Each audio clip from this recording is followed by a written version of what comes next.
Então, em uma dessas viagens, meu pai caiu morto.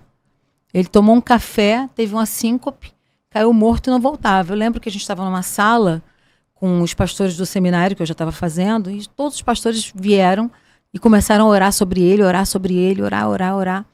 E ele não voltava, de jeito nenhum. E eu tinha feito um curso da Valnice Milhomes, como ressuscitar mortos. Ela tinha vindo da África e ela fez uma apostila como ressuscitar mortos. E eu, com 17 anos, doida, querendo saber tudo ao mesmo tempo. E agora, Avivamento Primeiro Amor, aquela coisa linda, eu fiz o curso. Então, eu esperei os pastores orarem pelo meu pai. Quando eles não traziam meu pai de volta, eu entrei, coloquei a mão no peito dele. Falei, bom, eu aprendi que primeiro a gente expulsa o espírito de morte. Então, vamos lá. Espírito de morte, sai dele em nome de Jesus. E eu aprendi que a gente chama o nome da pessoa, como Jesus fez com Lázaro. Nélio, vem pra fora, em nome de Jesus. Meu pai bateu sentado. Aí eu falei, Deus do céu. Porque eu já estava assim, como é que eu vou ficar sem pai, com 17 anos, em Curitiba?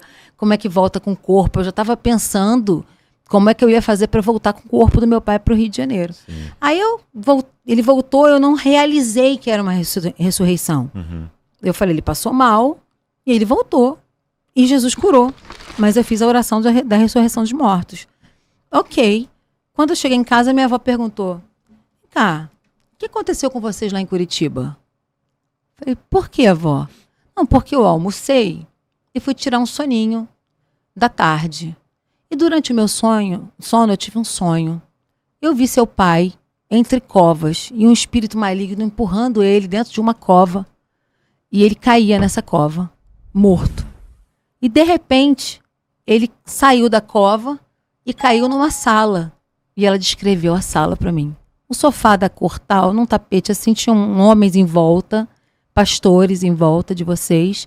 E o Nélio estava no chão e você orou. Ela viu toda a cena durante o sonho. O que aconteceu lá? Eu falei, tudo que você viu aconteceu lá. Ela falou, pois é, o seu pai voltou da morte nessa hora, porque eu vi o espírito de morte, eu vi os anjos, eu vi os demônios e eu vi ele caindo numa cova. E foi isso que aconteceu. E eu fiquei paralisada. Foi minha primeira experiência de ressurreição de mortos, né? Até que eu tive uma parecida na África há pouco tempo, uma criança já morrendo que voltou à vida nos meus braços. Então, assim, eu creio nesse Jesus que ressuscita mortos. Eu creio nos sinais, nos prodígios, nas maravilhas. Eu creio. Sempre Deus vai fazer? Não sei, mas sempre eu vou tentar. Incrível. Eu sou do tipo que tenta. Não, isso é incrível. Agora, você citou a África agora, né? E eu percebo que em todo o seu ministério, sempre que eu penso em Fernanda Brum e tudo que vocês construíram, tem envolvido missões. Sim. Né? Tem envolvido esse tema das nações, das missões. Quando é que isso começou a queimar dentro de você, assim? Assim que eu me converti. Assim que eu me converti, eu queria ir para Guiné-Bissau. Aí eu me envolvi com a Jocum, com o pessoal da Jocum e tal. Eu tinha um anel de alguém que queria casar comigo, me deu um anel. E eu falei que eu não ia casar, que eu ia para as nações, para as missões. E aí eu tentei vender o anel para poder ir para a Jocum. Eram $2.700 na época que eu precisava. E eu não consegui vender o anel, fiquei muito frustrada. E aí entreguei o anel no altar para comprar a terra prometida da comunidade da Vila da Penha. Eu falei, tá aqui o anel de presente. E enterrei isso. Enterrei esse sonho. Mas continuei amando a África, amando os países. E sempre que tinha um apelo, eu estava lá na frente. E aí comecei a ministrar em estados diferentes do Brasil, em países diferentes e tudo, com a minha música que cresceu muito. Eu me casei com o Emerson em 96. E a música estourou em 96, a Amar Você. Imediatamente fiquei muito conhecida, vendi 100 mil cópias em dias. É mesmo? Pra época fui considerada um fenômeno. Ainda era LP. Era LP? Logo depois foi CD. E eu comecei a viajar para todos os lugares, mas ainda com aquela saudade, aquela vontade de fazer missões. Eu estava em palcos com multidões, mas o meu coração era aquela... Eu queria a aldeia, eu queria o pé no chão, eu queria, na verdade, o chão da África, eu queria o barro da rua. Isso queimava. E eu não conseguia nem me formar, nem formar ninguém, até que a Jocum me chamou para dar uma aula. Aí eu falei, como assim eu vou dar uma aula para o Jocum se eu queria ser jocumeira? Aí eles me fizeram entender a missão que eu estava fazendo e vivendo através dos eventos de grandes multidões no Brasil. Aí eles me perguntaram, como é que você faz isso? Falei, uau, vocês estão me chamando para ensinar como é que faz isso, sendo que eu quero que vocês me ensinem como é que vocês fazem isso. E aí eu fui dar uma aula na Jocum do Rio de Janeiro, mas quase morri, né? De chorar. Eu dava aula e ensinando o que a gente fazia com a banda, na estrada, como a gente abria o corredor de vida, como a gente fazia o apelo para as multidões, como eu descia com batera tocando tambor e trazia o povo com os tambores. E eles anotando tudo, me olhando, e eu com aquela chorando, dando aula e chorando. E aí eu descobri o Portas Abertas. Né? Eu estava lendo um livro, Torturados por Amor a Cristo. E aí esse livro me levou a Portas Abertas, apesar de ser de outra missão. E aí eu chamei o Portas Abertas e disse o que eu posso fazer para ajudar. Eu não tenho tempo de fazer Jocum mais, eu já estou na estrada, já tem mais de 15 anos, e eu preciso ajudar de alguma maneira. Aí eu fiz o Profetizando as Nações. Sim, o álbum projeto. Profetizando as Nações, explicando para a igreja brasileira o que era a perseguição. Porque a igreja brasileira parecia, e parece até hoje, não compreender o que é perseguição ao evangelho. Eu falo isso com toda a humildade do meu coração, porque eu estou dentro da igreja brasileira e eu não fiz ainda... a nós mesmos. A nós mesmos. Eu estou me criticando, porque eu também podia ter feito mais e podia estar fazendo muito mais. Mas aí eu dediquei esse álbum todo ao Portas Abertas. Parte da renda desse álbum foi de direitos autorais e artísticos, que não foi muito dinheiro, mas foi o que deu pra gente fazer. Mas a divulgação a mensagem e a mensagem para ensinar uma geração. Eu lembro de fazendo teatro na igreja e era com essas canções, assim. Sim. Aí eu segurava eu representava algum país lá que eu não lembro. Sim, e o que aconteceu? Provavelmente algum país árabe. Exatamente. Isso gerou no meu filho hoje. O Isaac fala hebraico fluente. Falando pra mim, eu falei, ele fala hebraico fluente, tá com 3 anos já de hebraico e o coração dele é pro Oriente Médio, então ele também vai estudar árabe, vai para as línguas que as pessoas normalmente não querem aprender, mas ele quer ler a Bíblia no original. Então temos um hebraísta da geração dele. Olha que interessante, né? É muito parecido o que você está contando assim com quando a gente lê sobre Davi, né? Ele naquele anseio de eu quero construir o templo, eu vou. E Deus fala, não vou deixar. Quem vai é seu filho. Mas de alguma forma você está fazendo, né? Olha o que aconteceu. Eu comecei o Profetizando das Nações, lancei o Profetizando das Nações e muitos jovens foram para a África.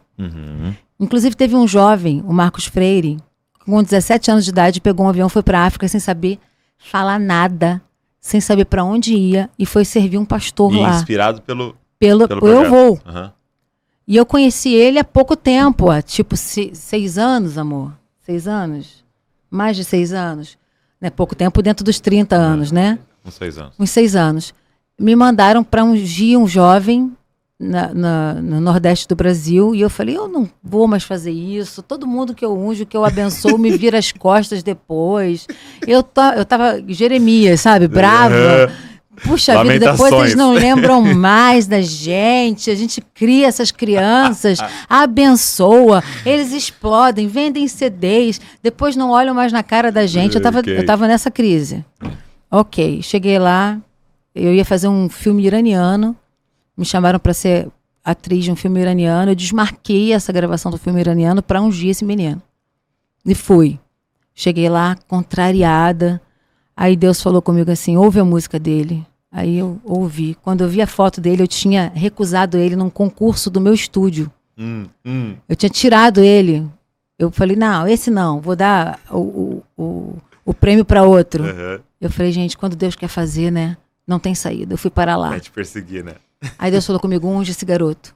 Eu peguei uma jarra de 3 litros de azeite, virei nele, acabei com o carpete do Verbo da Vida.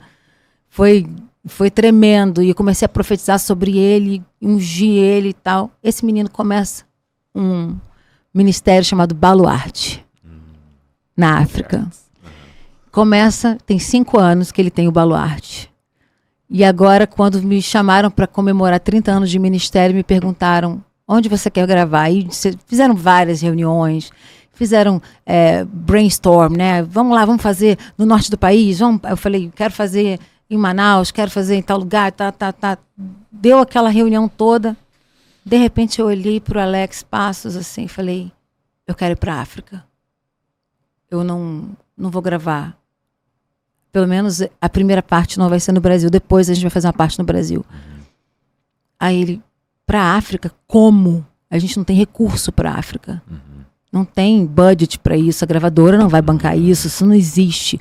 Você vai para a África como, né? Foi um negócio, não foi o Alex que disse isso, mas todo mundo da minha equipe falou, Fernanda, como é que você vai com uma equipe de 20 pessoas para a África? Eu falei, nós vamos fazer... Toda a equipe. Eu falei, nós vamos fazer um impacto missionário. Como a equipe vai, eu não sei. Mas eu vou com os médicos. Liguei para o embaixador de Israel, falei, vamos lá, vocês têm os médicos de Israel para ir com a gente para a África, para fazer um impacto evangelístico na África. Evangelístico não, um impacto humanitário na África com os médicos de Israel. Eles, vamos ver. E começaram a ligar. Aí eu chamei os médicos da Humanipan no grupo. Alô, missionários, quem vai nesse impacto humanitário comigo para a África? Eu estou indo para Baluarte e tal. Eu falei na Sony. E qual é o país? Luanda. Falei na Sony, olha só, eu já vou. Se vocês quiserem filmar... Me acompanhar. Vambora. Olha, eu fiz um apelo na igreja. Domingo. Domingo passado, não, terça passada. Agora? Agora. Retrasada. Fiz um apelo na igreja, falei, queridos, eu estou indo fazer um impacto humanitário na África. E se for gravado, amém. Se não for gravado, Belém. Sabe? Eu estou indo. Deus me chamou para isso. Eu tô sensibilizada com 100 crianças que perderam seus pais mortos na frente delas. Crianças pequenininhas, crianças com 4 anos, crianças com 5 anos.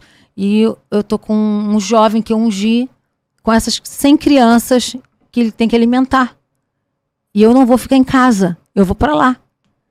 Então, se vocês puderem ajudar, tá aqui a máquina de cartão, vocês podem ajudar. Eu tô tirando as minhas passagens com a Emerson e eu preciso levar 20 pessoas.